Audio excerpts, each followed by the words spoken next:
ରାତିର ବଡ଼ ମାନେ ପଖାଳ ଖାଆନ୍ତି। ବଡ଼ ମାନେ ଛୋଟ ମାନେ ଥଣ୍ଡା ହବ, ଜ୍ୱର ହବ। ପଖାଳ ତମ ଜୀବନ। ମୁଁ କ'ଣ କରିବି? ତମେ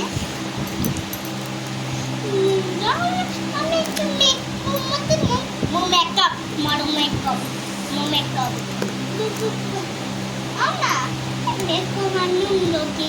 ପାଠ ପଢିବୁ ନା। ମୁଁ ଆଣିବି। ଆଣିବୁ ମୁଁ ଲଗେଇବି